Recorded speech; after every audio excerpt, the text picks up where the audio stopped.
Hello everyone, I'm back with another video. So before we get started, make sure you subscribe and hit the like button so I can know which videos that you like more and make more of those videos. So as you see, the video is titled how to do feed-in braids into a ponytail. And what I'm doing now is I'm parting her hair, trying to get the part as clean as possible. I usually like using rat tail combs with the metal point because it helps you to part it a more precise part, and as you see, my comb has like an open space to clean the part up even more.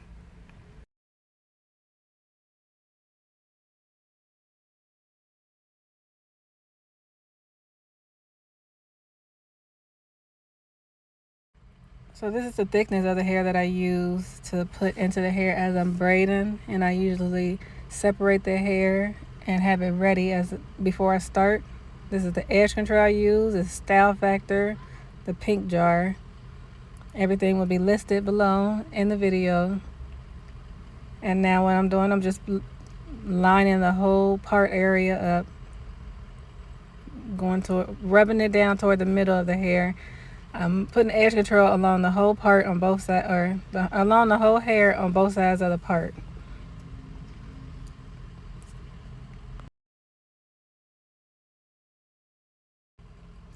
You want to make sure you get it all smooth because this saves you time on trying to go back after and fix the hair and smoothing out bulks on the hair. But I usually take the comb afterward and help press it down. That way, once I shape the hair into the direction that I need it to go, all I have to do is braid it, and I don't have to do too much pulling to get it to stay. So now I usually start with 3 braids. Start with their own hair, braid in about 2 turns, and then add the piece of hair. So, and depending on the person's how thick their hair is how much hair I add.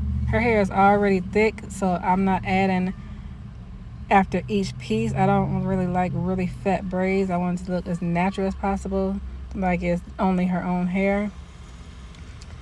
So her hair is not the normal size and the normal thickness as everybody else. Everybody else's I usually use more.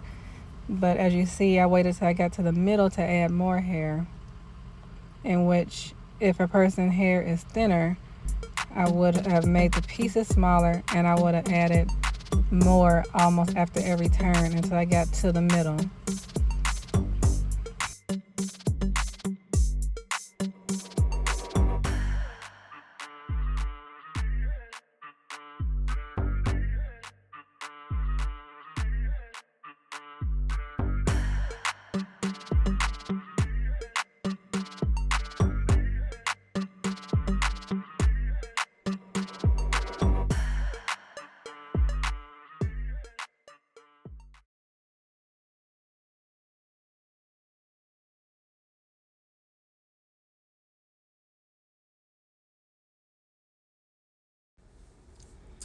So I'm just going to keep braiding all the way into the end.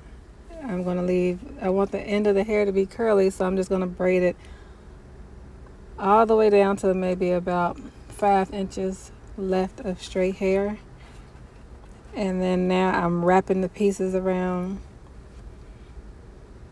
and tying it in a knot. That way it won't come loose. So just make sure the piece that you're wrapping around is small so it doesn't unravel easily.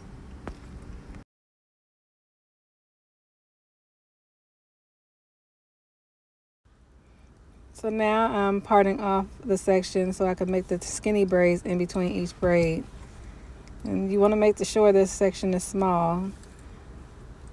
her hair, like I said, is thick, so I don't have to add any hair in this. Usually if a person's hair is thicker, you don't need any hair. But if it's not, then I usually take a really tiny piece, about the same section of hair that I parted, and braid it into the hair.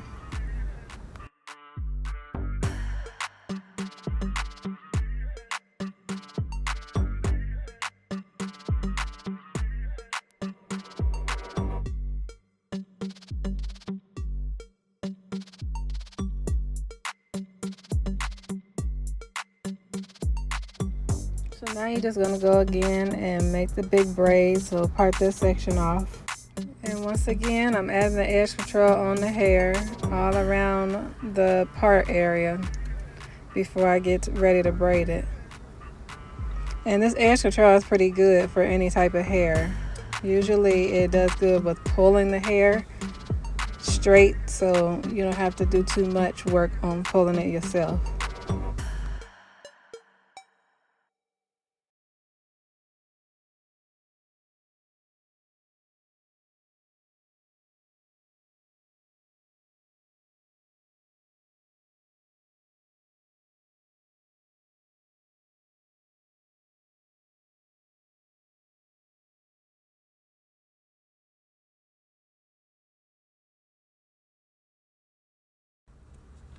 People usually like baby hair, so I'm just going to add some just around the front so it'll give it a more natural look. So usually people say this is the most hardest part, is creating baby hair, especially clients when they have to go redo this. So all I'm doing is just combing hair forward into like a C shape. So that's pretty much what you want to do. I form the hair to go in the C shape. That's what I'm always thinking, is the letter C, instead of just combing it down and swooping it back.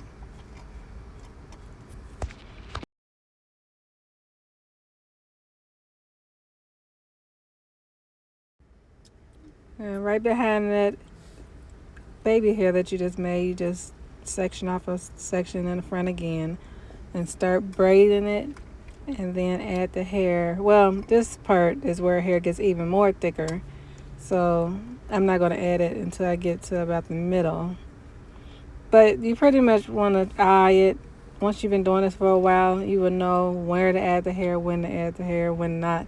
Because what you don't want to do is make the hair the same everywhere, and you have somebody with thick hair, then now you have really thick braids. So I'm really just using the hair to thicken it a little and add length, because this hairstyle is going to be all the way down her back.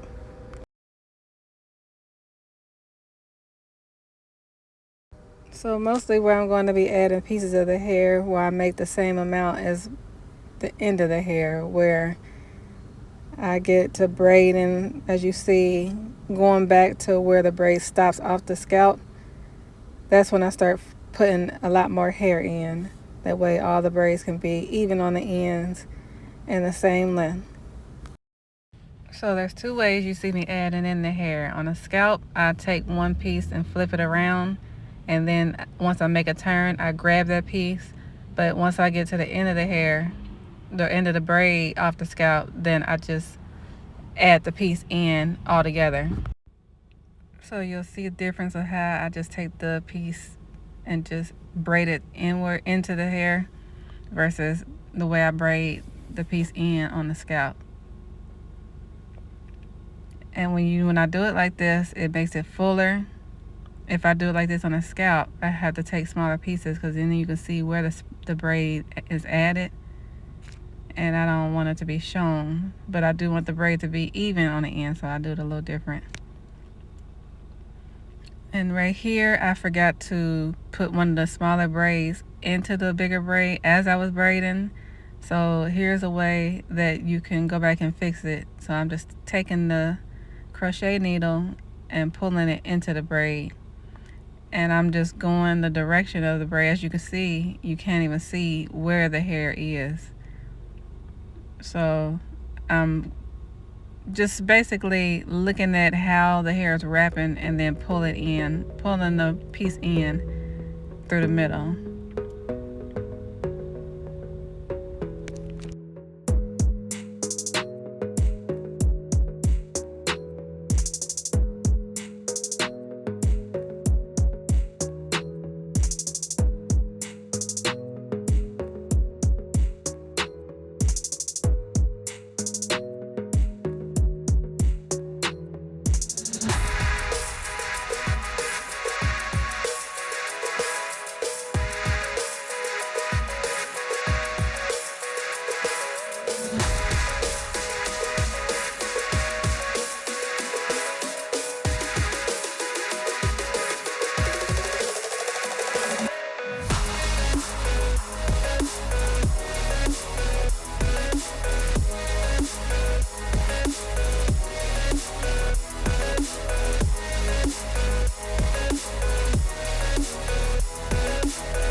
braids are all done, I'm just wrapping one braid around, and this is what I'm going to use to secure the ponytail to stand up.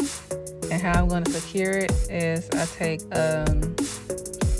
thread, but not regular thread like the thread that you use for sewing. I use the real tiny thread that you use for clothes. This way you can't see where the stitching is, and this is what's going to hold the style together.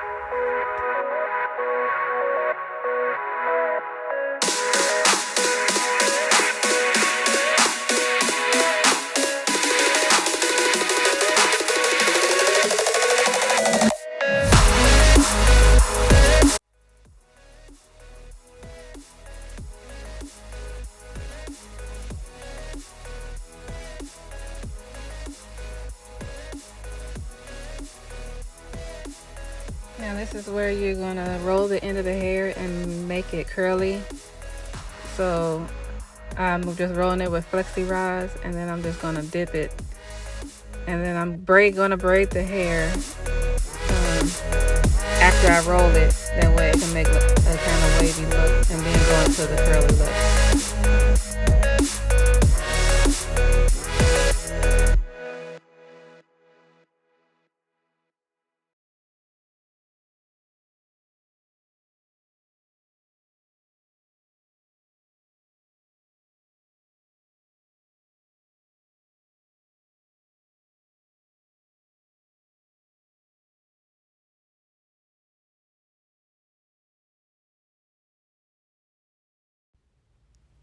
Make sure when you are using this hot water that you are not letting it get back on the client once they lift their head back up, because even though you take it out and you squeeze it with a towel, it's still really hot. And I've seen pictures of people who have burnt the clients because the water is out and off by the time they lift their head back up.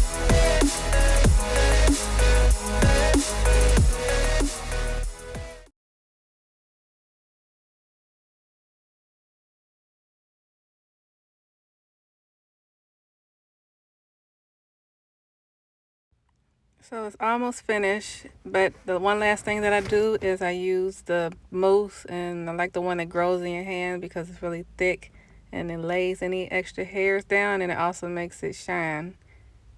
So make sure you subscribe to my videos, and that way you can get the notifications of when I post another video. And I'll see you in the next video.